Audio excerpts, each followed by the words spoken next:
Naona. Kwa hiyo tulipokea simu nyingi sana kwamba kwa nini, mbona kadhia ya Sheikh Nuruddin Kishki mlijitoa mlizungumza, lakini kadhia hii tunaona mmekaa kimya ya Sheikh Walidi na mashekh wengine. Nchi kama tunavyoona imechafukwa, Waislamu wamechafukwa, yameingia mambo ambayo katika mioyo ya Waislamu na hata wasiokuwa Waislamu wamevurugwa kutokana na kadhia ya Sheikh Walidi Al-Hadi Umar. Kwa hiyo baada ya hizi simu kupokea nyingi, tukasema basi inshallah tutaweza kutia neno, lakini kawaida yetu sisi huwa hatukurupuki kuzungumza jambo isipokuwa mpaka tulifanyia uchunguzi, lakini pia kuliangalia kwa kina, na ndo tuweze inshallah taala kuweza kuzungumza na watu katika masala kama haya. Kwa kweli kumekuwa na ili tukio ambalo litokea la kuondolewa kwa Sheikh Walidi katika nafasi yake ya ushekhi wa mkoa na taasisi yetu mama Tanzania, taasisi ya Baraza Kuu la Waislamu Tanzania BAKWATA, ambapo tumeona katika upande wa maulama wao ndio wamefanya maamuzi hayo ya kumuondoa Sheikh Walidi katika nafasi yake ya mkoa wa Dar es Salaam kama Sheikh wa mkoa. Labda mimi kwanza nataka nizungumze vitu vichache katika hili, kwa sababu ili jambo limekuja na sintofahamu kubwa sana. Kila siku mimi napenda kutumia maneno ya Kiingereza yanaitwa distraction of the Muslim Ummah, distracting the people, kuwavuruga watu. Yaani inatokea jambo ambalo jambo lile linakuja kuvuruga jamii, alafu mwisho watu wanakuwa scattered, watu wanakuwa hawaelewi ni huku au ni kule au ni hivi ni vile. Lakini kwa mimi naweza nikasema ya kwamba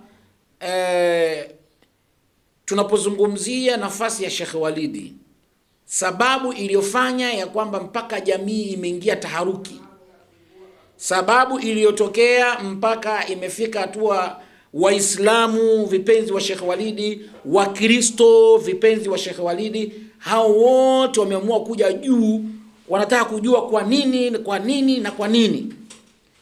Ni kwa sababu ya hili jambo limekuja kutokea kipindi ambacho tunasema kwamba sio kipindi mwafaka kabisa wa kutokea jambo kama lile. Baraza la Ulama BAKWATA wao ndio viongozi wa taasisi hii, lakini pamoja kwamba wao ndio viongozi wenye kuweza kumtoa shekhe na kumweka shekhe, kwa sababu hao baraza la Ulama ndio hao ambao waliomteua Sheikh Walidi wakamweka pale kwenye nafasi ile ya ushekhe wa mkoa. Walimfuata kwa nidhamu, kwa makubaliano, kwa mambo mbalimbali na mazungumzo mazuri ambayo walikubaliana, mpaka Sheikh Walidi imefika akakubali kuingia katika nafasi ya kuchukua nafasi ya shekhe wa mkoa kwa kipindi kile. Lakini hao baraza la Ulama la BAKWATA hao ndio waliomtoa Sheikh Walidi. Kwa hiyo siwezi kuzungumzia kwamba kwa nini baraza la Ulama wamemtoa Sheikh Walidi, kwa sababu hiyo ni miongoni mwa kazi zao, kwa sababu wao ndio wanayemweka mtu na wao ndio wanamtoa mtu. Wao ndio wanayejua mtu amekosea nini na wao ndio wanayejua ya kwamba mtu amepatia wapi. Lakini hiyo sio pointi yetu ambayo sisi tunafaa tuizungumze, kwa sababu hizo ni haki za baraza la Ulama ambao wao ndio wanaripoti kwa mufti kabisa mwenyewe. Kwa hiyo ina maana mufti taarifa akiipata kutoka kwa baraza la Ulama wakasema na sisi tunamuondoa fulani, basi mufti ana kazi mbili tu, ime ya kulibariki lile jambo au kutokulibariki lile jambo.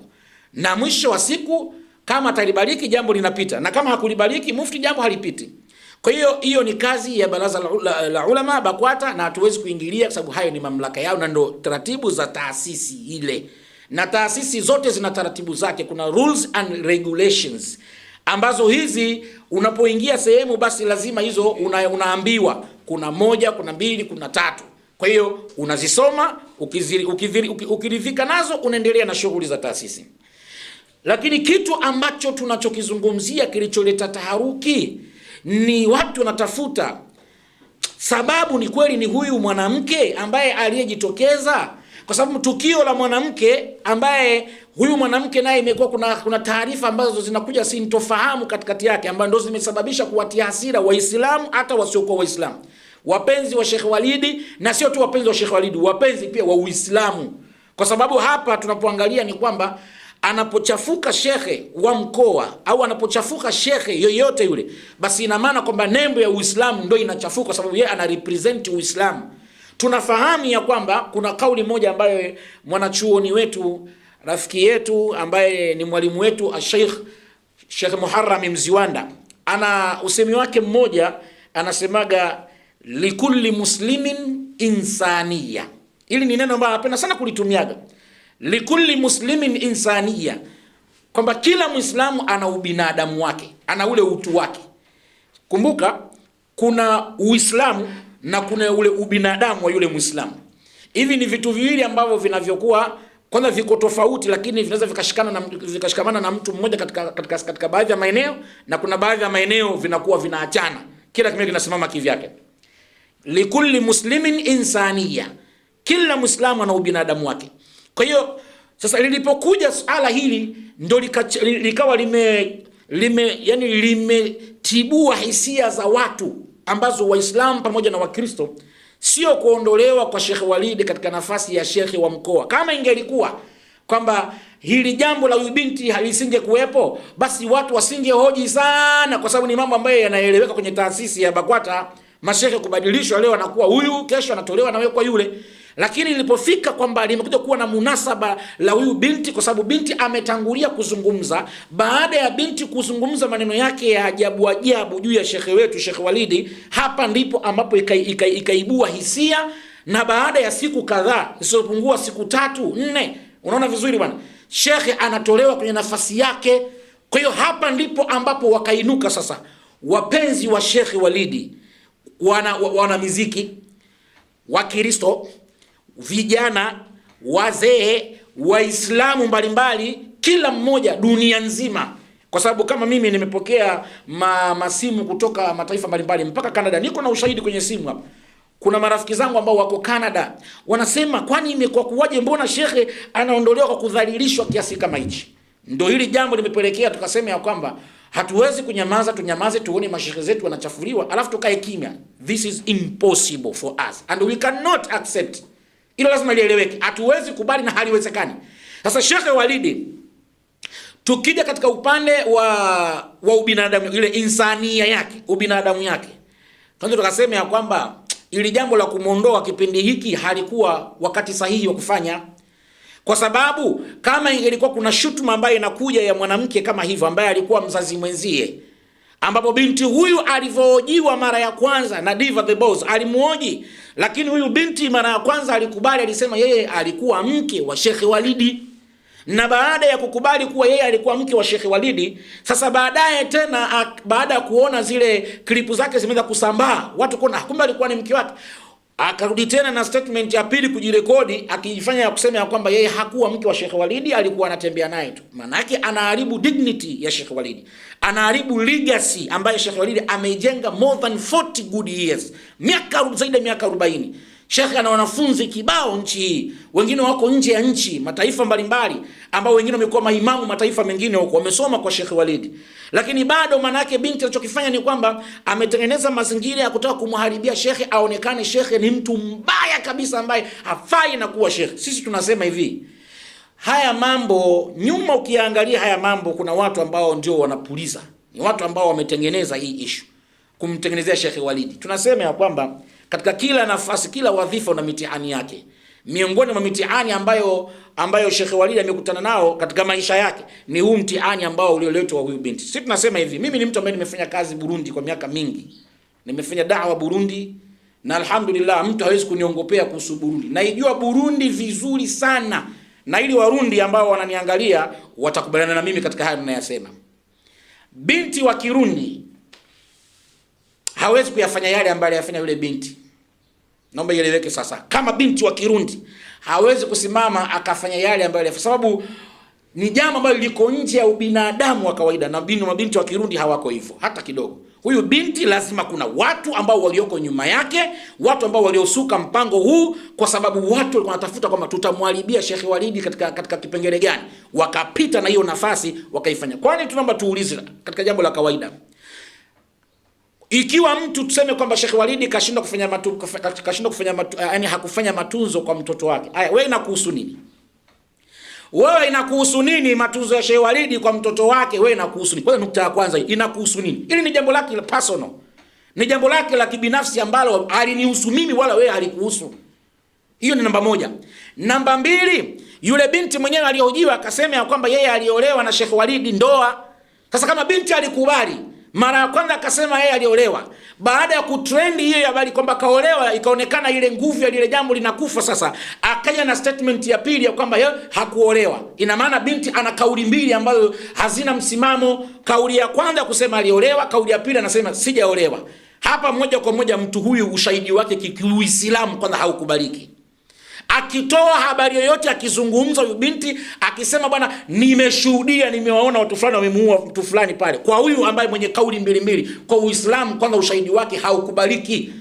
Wanachuoni mnanikubalia hilo jambo, kwa sababu hata sisi na hiyo dini alhamdulillah tumepita humo kiasi chetu ambacho Allah anatujalia. Sio mazwada sisi, sio kwamba eti ni majahili hatujui. Maana kuna baadhi ya watu wamejimilikisha kwa sababu mtu alisoma mahali fulani hasa anasema mimi ndo Uislamu, mimi ndo nimeumiliki Uislamu. Ilmu yake Mwenyezi Mungu ameigawa. Watu wote hatuwezi kufanana kwenye swala la ilmu. Kwenye swala la ilmu kila mmoja Allah kampa namna yake. Wa fawqa kulli dhi ilmin alim. Kila panapokuwa pana mwenye ilmu, basi Allah anasema kuna mwenye elimu zaidi ya wewe. Hivi ndivyo ilivyo. Na haya majambo katika Uislamu tumeelezwa. Kwa hiyo binti ametumia kauli mbili. Kauli ya kwanza amesema ya kwamba aliolewa baada ya kuhojiwa. Kauli ya pili akakataa, akasema sijaolewa. Lakini kauli ambaye ya kukataa sijaolewa ilikaa zaidi ya siku mbili, baada ya kuwa Tanzania nzima na dunia watu walijua kwamba kumbe huyu binti aliolewa. Sasa kwa nini aje mchafue shekhe wake, na kwa nini tumike nafasi ya binti aje chafuliwe shekhe? Baada ya watu kutoa haya manongono na haya manunguniko, ndio sasa zinakuja kauli baadaye zinajitokeza kwamba unajua hakutolewa kwa sababu ya mwanamke, yule ametolewa kwa sababu kaikosea mamlaka, kaikosea baraza.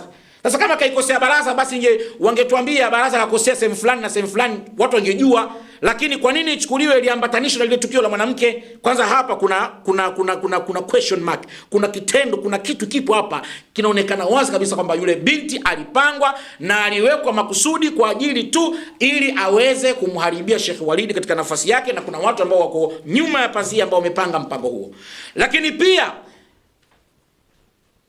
Lakini pia Mtume Muhammad sallallahu alaihi wasallam anatuambia katika alama za mtu mnafiki, katika ile hadithi iliyokuja Mtume sallallahu alaihi wasallam anasema thalatha, ziko tatu: idha haddatha kadhaba, wa idha wa'ada akhlafa, wa idha utmina khana.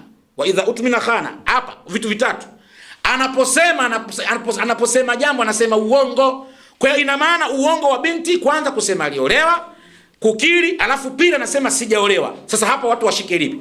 Sasa twende katika pointi ya msingi, ni kwamba Sheikh Walidi, huu ni mpango ulitengenezwa, na kutengenezwa mpango huu ulitengenezwa kwa sababu ya kumharibia Sheikh Walidi katika, kwanza kumharibia dignity yake, kumharibia legacy yake ambayo ameipambania zaidi ya miaka 40 kufundisha wanafunzi na kuziendeleza harakati za dawa.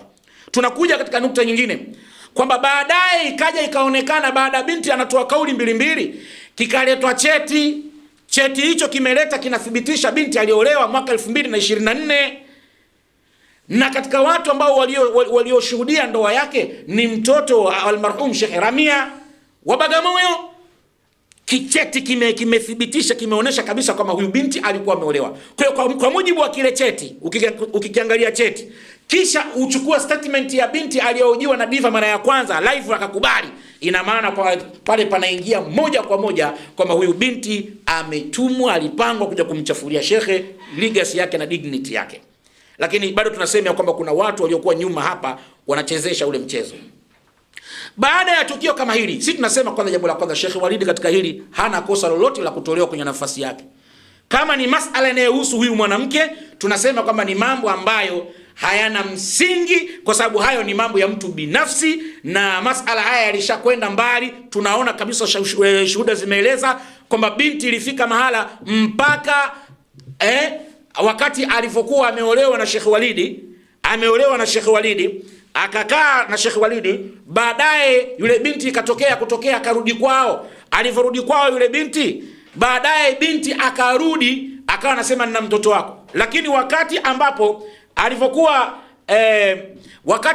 alipokuwa yeye ametoka Burundi, binti alivyotoka hapa kurudi kule aliolewa na mwanamume mwingine. Kwa hiyo na maana kule Burundi alivyoolewa huko, kumbuke ya kwamba ametoka Sheikh Walidi kukaachika, Ameenda kule kaolewa ndoa nyingine. Alivoolewa kule anatoka na mtoto kule, anakuja naye huku, anaambia Sheikh Walid huyu ni mwanao. Sheikh Walid akasema inawezekana vipi? Kwa sababu ulipotoka kwangu ulienda na ukaendelea na maisha yako mengine na ukawa na mume mwingine.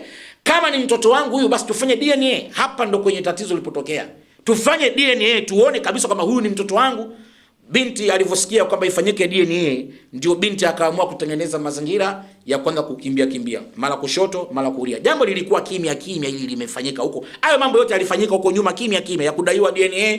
Binti akakataa, akaenda mahakamani. Alipoenda mahakamani akaambiwa, hapa hii kesi ya mahakama, lakini kwanza lazima tufanye DNA tuhakikishe ya kwamba huyu mtoto kweli ni wa kwangu. Lakini bado binti akawa anazungusha na mwisho mahakamani akaonekana. Haya yashasemwa na watu wengine wote, lakini pointi yangu ya msingi katika hapa ni kwamba binti amekuja na hoja akisema ya kwamba yeye ametapeliwa kwenye ndoa.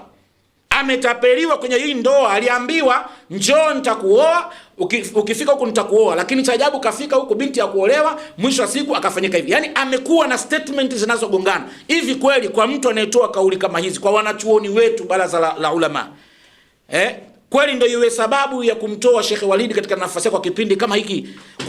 Kwa nini mashekhe wetu wasiwe pamoja kusimama na shekhe mwenzao? Kwanza, kama kweli kuna matatizo ndani ya baraza ambayo pengine Sheikh Walid amekwenda kinyume, basi ilikuwa Sheikh Walid kwanza mumalizane kwanza hili jambo la huyu binti kwanza. Wote mshirikiani kama mashekhe, mumsaidie shekhe mwenzenu kwanza kutoka kwenye hii hali na hii dhima, kisha after hapo sasa mkae kama baraza mnafanya mambo yenu. Lakini hisia za watu zimekuja kutokea baada ya kuonekana huyu binti kujitoa kuzungumza mambo machafu mabaya kwa ajili ya shekhe, alafu kisha baada ya hapo na siku 2-3 baraza linamuingua shekhe wa mkoa. Tena kuna kauli mbaya sana ambazo zimetumika kwa aliyetoa taarifa wa kwanza, anasema shekhe wa mkoa atumbuliwa. Haya maneno ni mabaya sana ya kuvunja, yani hayana heshima wala adabu haya maneno. Maneno kama haya mtu unakwenda kuandika, alafu wewe unasema ni mwandishi unayeandika habari za mashekhe, unakwenda kuandika shekhe wa mkoa wa Dar es Salaam atumbuliwa. Ni maneno ya dharau, maneno ya kutokuwa na heshima. Lakini tunasema ya kwamba siku zote ya kwamba hata kama mkijaribu kutaka kumharibia mtu dignity yake, kama yule mtu amechaguliwa na Allah subhanahu wa ta'ala, huwezi kuharibu dignity ya mtu. Sheikh Walid ni mtu ambaye amesomesha Qur'ani. Kila siku mimi nawaambiaga watu kwamba shekhe yeyote anayesimama na Qur'ani, basi Mwenyezi Mungu ifanya Qur'ani umtetea yule mtu. Allah hawezi kumwacha mtu wake adhalilike hata siku moja. Ukitaka kuona hili jambo pamoja na hizo kashfa zote ambazo alizowekelewa Sheikh Walid, lakini bado Sheikh Walid imeonekana jinsi gani anavyopendwa na dunia nzima. Imeonekana jinsi gani anavyokubalika na kila aina ya jamii. Kuna mmoja wa wasemaji katika mashekhe amesema, amesimama amejirekodi, alafu anasema ya kwamba watu tunashangaa leo watu wavaa misaraba ndio wanamtetea Sheikh Walid. Tunashangaa leo watu wa mipira ndio wanamtetea Sheikh Walid. Tunashangaa leo watu sijui wa nini, watu wa muziki wanamtetea Sheikh Walid. Sasa mimi nataka tuulize hivi, mlikuwa mnataka Sheikh Walid asitetewe na watu wanaona kabisa huyu mtu anadhulumiwa? Jambo liko wazi kabisa, Sheikh Walid anadhulumiwa hivi wazi, kila mmoja anaona. Watu wakae kimya wasizungumze. Ukiona mpaka wanakuja kusema wasiostahili kusema kwenye majukwaa, kwenye vyombo vya habari, ujue kama mlipokwenda kupagusa sio sehemu sahihi. Kuna kitu kimefanyika ambacho sio sawa sawa. Na kila mtu mwenye akili timamu akiangalia hili jambo anaona hapa shekhe hapa kaonewa. Kama ingelikuwa kweli shekhe kaondolewa kwa ajili ya tofauti ya mamlaka, basi mamlaka ingefanya namna nyingine unajua, lakini sio kwa kipindi kama hichi ambacho kuja kumtoa kwa kipindi ambacho anatokea mwanamke analeta shutuma za namna kama hii. Tunasema kama mipango ipo mingi tu ambayo mashekhe wanapangiwa kwa ajili ya kuharibiwa dignity zao. Tunafahamu matukio mengi yamejitokeza, mambo mengi yanafanyika hapa, lakini cha ajabu tunachoshangaa miongoni mwa mambo hayo, tunarudi kwa kiongozi wetu mkuu Samahatu Mufti Sheikh Abubakar bin Zubair bin Ali. Sheikh Abubakar amebeba jukumu kubwa kabisa la Uislamu katika nchi hii, na Mtume Muhammad SAW anasema kullukum ra'in wa kullukum mas'ulun an ra'iyatihi. Kila mmoja ni mchunga na kila mchunga ataulizwa jinsi alivyochunga na niyo yake. Sasa tunakuomba sana Mufti wetu Sheikh Abubakar bin Zubair bin Ali, wewe ndio mufti wa Tanzania, ndio shekhe mkuu wa nchi yetu. Masala kama haya tunaomba yaingilie kati ili mradi kuondoa hii hali iliyoko sasa hivi, kwa sababu sasa hivi kuna tension kubwa sana kwa Waislamu. Umeona vizuri? Kwa Waislamu kuna tension kubwa sana kwa Waislamu vijana, ili jambo sije kapelekea mpaka kuja kuvunjika kupasuka kwa Waislamu, tukakosa ule nguvu yetu ya Waislamu. Hapa juzi unaona kuna matokeo yalitokea ya Sheikh Nuruddin Kishki hapa, lakini yametokea mambo ya Sheikh Nuruddin Kishki hapa, tumeona tu mtu anaitwa tu na mufti, anakaa watu wawili, limeisha. Lakini ukiuliza upande wa pili wanasema sisi huko hatuna habari kama hizo. Sasa tunaomba mufti, hebu tumia nafasi yako, Mungu aliyokuchagua akakupatia, kwa sababu mamlaka ya umufti nikakuchagua Allah. Tu'til mulka man tasha'u, Allah anampa ufalme anayemtaka. Hiyo Allah alitaka Sheikh Abubakar ibn Zubairi awe kiongozi wetu, na tunampenda Sheikh wetu Abubakar ibn Zubairi, na alhamdulillah ni Sheikh mwenye hikma. Basi tunaomba inshallah taala hili pia Sheikh uliangalie, dignity ya Sheikh Walidi irudishwe kwanza. Yani dignity ya Sheikh Walidi irudishwe, sababu hili jambo kuondolewa kwa Sheikh Walidi kwa kipindi hiki, alafu tunaona mambo si ya mwanamke, alafu habari zenyewe zieleweki. Hizi habari za huyu mwanamke isiwe sababu kwamba watu walitengeneza kwa ajili ya kumuondolea, kwa ajili ya kumuondoa Sheikh Walidi kutokana na masuala ya uchaguzi ya BAKWATA. Uchaguzi wa BAKWATA ubaki pale pale. Sheikh Walidi kama Allah kampangia atabaki kuwa pale, atarudi tu hata iwe nini. Mnapata vizuri? Lakini kubwa zaidi tunachoomba ni kwamba dignity ya mashekhe wetu hebu iweke katika sehemu yake. Dini yetu inachafuka, dini yetu inadharauliwa, dini yetu inaonekana kama haina misingi wala haina taratibu. Nashukuru Mwenyezi Mungu, shekhe wetu Sheikh Mziwanda katika Maulidi nafikiri kama jana alizungumza. Umeona vizuri bwana? Alizungumza Sheikh Mziwanda. Alizungumzia akasema ya kwamba leo unapoona ya kwamba shekhe fulani anafanywa kitu fulani, basi mkasema atolewe, kesho ataingia mwingine tena, yatakuja kutokea mengine, mtasema pia yule. Kwa hiyo mwisho wa siku itakuwa shekhe mmoja baada mwingine, na mwisho wa siku dini yetu itaonekana ni dini ambayo haina mpango, dini haina taratibu, dini yetu kama vile kuna kichaka cha watu fulani ambao wamekaa pale kuipeleka wanavyotaka wao. Mbona mashekhe wetu zamani walikuwa wana hikma? Mbona mashekhe wetu zamani walikuwa na taratibu ambazo ulikuwa hata usikii? Kwani mashekhe walikuwa wakosea zamani? Walikuwa wanakosea, lakini walikuwa wanayamalizaje? Mbona leo tunaona kwamba shekhe akitaka kutolewa inakwenda kuitwa media, zinaletwa pale media, alafu mtu anaambiwa haya liko hivi, alafu baada ya hapo ndio ishakuwa hivyo, ishakuwa haya, kila mmoja aende na kwenda. Mwisho wa siku nchi leo imeenda katika tatizo. Leo nchi iko katika taharuki. Leo nchi wanafika vijana wanasema kwamba tutaandamana mpaka ofisi ya mufti atuambie kwa nini. Sasa kifika hatua mpaka inafika hatua watu wanataka kujifanyia maamuzi yao. Tunaomba mufti ili jambo uliangalie vizuri kwa macho matatu. Tunakuomba sana mufti wetu, lakini sio tu mufti, tunaomba pia na baraza la ulama ambao ni wazee wetu, mashehe zetu wanavioni na ni wazee wetu. Tunakuombeni sana, kuna baadhi ya majambo mengine mnapotaka kuyafanya, hebu angalieni, fatadabbar. Unaambiwa sasa muangalie mwisho wa jambo, kabla hujafanya jambo liangalie kwanza mwisho ile wa lile jambo. Mwisho wake itakuwaje? Unaweza kufanya jambo ukaona umelifanya jambo sahihi, lakini kumbe unaharibu zaidi. Leo Sheikh Walidi ni kipenzi cha watu wote, sio Tanzania tu, mpaka nje ya Tanzania. Leo Sheikh Walidi tunasema kama vile Mufti Menki wetu wa East African Community. Leo Sheikh Walidi ni Sheikh ambaye aliyewaleta hata watu walikuwa hawaswali, leo tunakutana nao misikitini. Ukimuuliza anasema mimi bwana, darasa la Sheikh Walidi zilinigusa mashallah. Leo kuna watu walikuwa malaya wa kutupwa nchi hii, lakini wallahi tunaona wazi kabisa mtu anaacha mabaya, anaulizwa anasema ya kwamba ni kwa sababu ya darasa za Sheikh Walidi zimenigusa mimi. Sasa hebu tuangalie mazuri yake, sio tunaangalia tu yale madhaifu ya kibinadamu. Likulli muslimin insania, kila Muislamu ana ubinadamu wake. Kama kuna sehemu mnaona kwamba hapa alikosea, angalieni kwanza yale mazuri yake. Sasa haiwezekani binti kutoka Burundi aje atuchafulie shekhe wetu hapa, alafu baada ya siku 3 shekhe atolewe kwenye ushekhe, mtuambie kwamba ameikosea mamlaka. Hii hatuwezi kuikubali. Swala kukosea mamlaka hiyo hatuwezi kukubali. Sisi tunachosema ni kwamba Sheikh Walidi hapa amenasibishwa na haya, na huu ni mchongo umetengenezwa ili kumharibia shekhe wetu dignity yake. Na hii ni habari tunasema ya kwamba tutaisema. Na miongoni mwa mambo tumesema kwamba hatuwezi kubali kuona shekhe wetu yoyote nchi Tanzania anachafuliwa dignity yake afu tukaikima tusiseme. Tutasema. Kwa hiyo tunachosema ni kwamba Sheikh Walidi tunaomba arudishwe kwenye nafasi yake. Tunaomba sana, tunamuomba samahatu mufti ili jambo aliingilie kati, atoe hii hali iliyo katika nchi yetu. Itakwenda kukosa amani bure kwa sababu ya vitu ambavyo vinaweza vikatatulika. Sheikh Walidi ni shekhe wetu na anapendwa na watu wengi. Hebu arudishwe kwenye nafasi yake, majambo yaendelee kama kawaida. Lakini la mwisho nikimalizia ni kwamba narudi kwa shekhe wangu Sheikh Walidi. Sheikh Walidi tunasema ya kwamba mitihani ipo na kusingiziwa majambo mbalimbali haya kwa watu wema yapo, yameshuhudiwa katika taarikhi yetu ya Uislamu, Kuna watu wema walisingiziwa, na wewe ni mwanachuoni, na mashekhe wengine pia hao pia nao ni mashekhe watu mbalimbali ambao hizi habari mnazifahamu. Lakini kwa Sheikh Walidi tunasema tunasimama na aya ya Mwenyezi Mungu Subhanahu wa Ta'ala, ambaye Mwenyezi Mungu anasema waqul i'malu fasayara Allahu amalakum wa rasuluhu wal mu'minun. Hii ni aya ambayo tunaisimama nayo. Mwenyezi Mungu Subhanahu wa Ta'ala anasema kama wewe fanya mambo yako, lakini wa kwanza atakayeona mambo yako kuwa ni mazuri ni Allah Subhanahu wa Ta'ala. Lakini pia majambo yako utayafanya, mtume pia atayaona yale majambo unayafanya. Lakini mwisho kabisa waumini na wao wataona yale unayoyafanya. Sheikh Walidi kama yeye kama Sheikh Walidi alikosea kama mwanadamu katika mienendo yake, katika mambo ya kuoa na kuacha, na hayo sio makosa. Kila kuna watu bado tunaoa tunaacha, au kwa sababu tu wengine hatujulikani.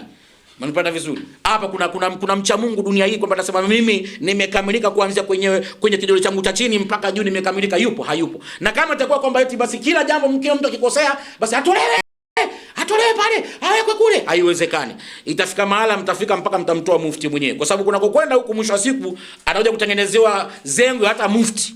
Maana hawa ambao leo anatengeneza zengo kumtengenezea Sheikh Walidi, akitoka Sheikh Walidi kesho atakwenda kumtengenezea na Sheikh mwingine mkubwa. Mwisho wa siku nchi yetu itakuwa ni badilisha bandika bandua ya mashehe. Mwisho wa siku dini yetu inaonekana kama dini ambayo watu ambao hawaeleweki. Sheikh Walidi, simama wewe katika msimamo wako na Mwenyezi Mungu Subhanahu wa Ta'ala ataendelea kukuhifadhi.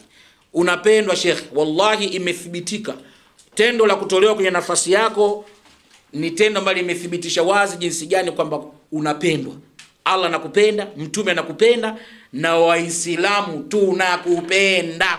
Madhaifu yako Sheikh Walidi tabaki madhaifu yako, lakini utendaji wako wa kazi kwenye dini sisi tutaupokea ule. Na kwenye madhaifu tunasema kila mtu ana madhaifu yake na kila mmoja anakosea.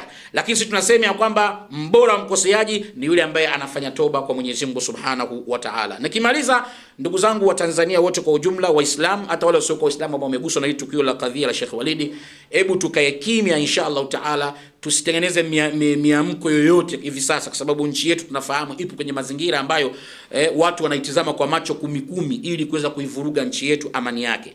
Hebu tutulie, tuangalie. Bila shaka tunaamini samahatu mufti ili jambo ataliingilia kati biidhnillah. Tunaamini hivyo kwamba mufti atafanya jambo katika hili, na tunaamini inshallah Ta'ala hata baraza la ulama kwa yale yaliyotokea na wao nao vile vile watafanya jambo. Kwa hiyo tunaomba inshallah Ta'ala nchi yetu ibaki na amani na salama, na tuendelee kupendana, tukae pamoja na Mungu atatusimamia. Wabillahi tawfiki, wasalamu alaykum wa rahmatullahi wa barakatuh.